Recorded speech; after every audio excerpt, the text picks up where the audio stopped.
This is the Word of God.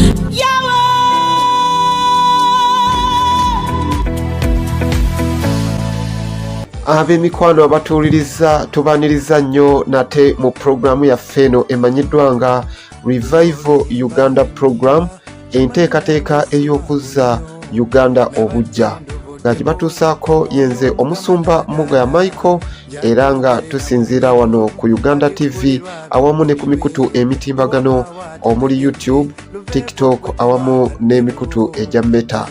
Njagala okutegeeza nti nno Revival ekitegeeza okuzza obujja oba okubeera nga waliwo okweddaabulula, yenteekateeka egenda maaso naddala mu mulembe guno omujja ogugolokose okulaba nga tuzzaayo eggwanga lyaffe ku ntikko, nga tugenda kutandika n'ensonga ez'omwoyo newankubadde nga waliwo ebintu ebirala bingi nnyo mu ggwanga lyaffe ebyetaaga Revival yonna yonna ng'etandika.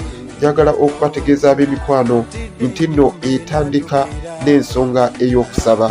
Ensonga lwaki tutandise ne Zabbuli ey'ekinaana, nga bw'otunuulira Zabbuli eno ey'ekinaana eyogerera ddala ku Saala eyawandiikibwa nga ekigendererwa kyayo ky'ekyokusabira eggwanga erya Isirayiri okuzzibwa obujja. Era bwe kityo bwe kiri ne Uganda, nga tunaalabaawo okuzzibwa obujja oba Revival biteekeddwa okubeera nga bitandika n'okusaba. Zabbuli ey'ekinaana etandikira ku lunyiriri olusooka paka ku lunyiriri olw'19, era nga tugenda giyitaayitamu lukwakwayo, n'oluvannyuma tubeere nga tujekenneenya akawonvu n'akagga, tulabe Revival yatandika etya, era Revival eteekeddwa kusabirwa etya okubeera nga ebeerawo oba nga etuukidde. Katusabe. Ayi Mukama Katonda ow'eggye, nannyini buyinza, kabaka w'abakabaka, Katonda ataggwaawo, gwe yali aliwo era alibeerera emirembe gyonna, mu linnya ery'omwana wo Yesu Kristo, tutuno tuzze olunaku olwaleero okutandika pulogulaamu eno emanyiddwa nga Revival Uganda Program, era nga yenteekateeka ey'okuzza eggwanga lyaffe obujja naddala mu nsonga ez'omwoyo. Nkusabanga omuweerezaawo gwe walonda, omusumba Mugaya Michael, nsaba ayi Mukama ompe amagezi, amafuta, okumanya, okutegeera, okuteesa era n'omwoyo omutukuvu amaamire nsobole okuweereza pulogulaamu eno eri abantu bo. Na buli muntu anaawuliranga pulogulaamu eno ayi Mukama, musabira ekisa eky'okutegeera era n'omwoyo w'okubikkulirwa, asobole okubeera nga ajjuzibwa amaanyi agamuzza obujja, era pulogulaamu eno esaasaanire buli muntu yenna mu ggwanga lino Uganda, bantu abasoba mu bukadde 5 babeere nga bonna bazibwa bujja. Nsabira enteekateeka, programs, ebyuma n'abo abantu bonna be tuneetabagana mu kukola pulogulaamu eno. Mukama obawe omukisa, obeere ng'oteekako obukuumi bwo, otusobozese tubeere nga omulimu gwe watuteekako ogw'okumulisa eggwanga lino olw'okuzzibwa obujja gutuukirire ng'ekisa kyo bwe kiri. Nsabye nga mpita mu linnya erya Yesu Kristo, omwana owa Katonda omulamu. Amiina.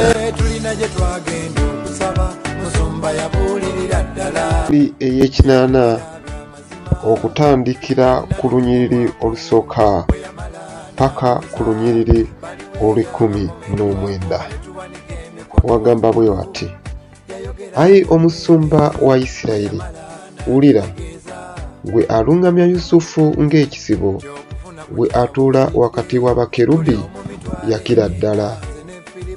Mu maaso ga Efulayimu ne Benyamini ne Manase, kubiriza amaanyi go, ojje otulokole.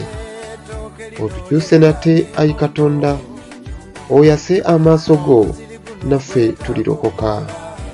Ayi Mukama Katonda ow'eggye, olituusaawa okusunguwalira okusaba kw'abantu bo.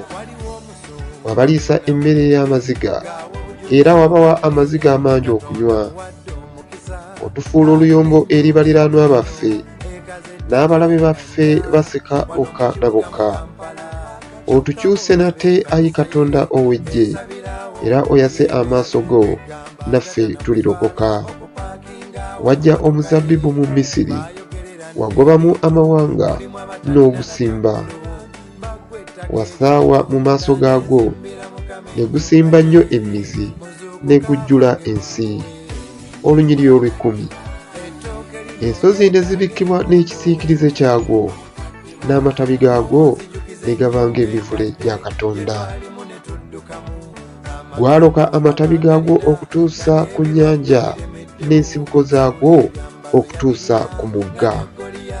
Kiki ekyakumenyesa enkomera zaagwo? Bonna abayita mu kkubo ne bagunogako. Embizzi eva mu kibira egunyaga, n'ensolo ez'omu nsiko zigulyako. Okyuke nate tukwegayiridde, Ayi Katonda ow'eggye, otunuulire wansi ng'oyima mu ggulu, olabe ojjukire omuzabbibu ogwo n'ekikolo omukono gwo ogwa ddyo kye gwasimba, n'ettabi lye weekolera ery'amaanyi. Gwokeddwa omuliro, gutomeddwa ddala, bazikirira amaaso go bwe gabanenya. Omukono gwo gube ku musajja ow'omukono gwo ogwa ddyo, omwana w'omuntu gwe weekolera ow'amaanyi. Naffe tetulidda nnyuma okukuleka, otuzuukize ggwe, naffe tunaakaabiranga erinnya lyo. Otukyuse nate, Ayi Mukama Katonda ow'eggye, oyase amaaso go, naffe tulirokoka. Zabbuli ey'ekinaana, olunyiriri olusooka paka ku lw'ekumi-n'omwenda. Zabbuli ey'ekinaana, olunyiriri olusooka paka ku lw'ekumi-n'omwenda.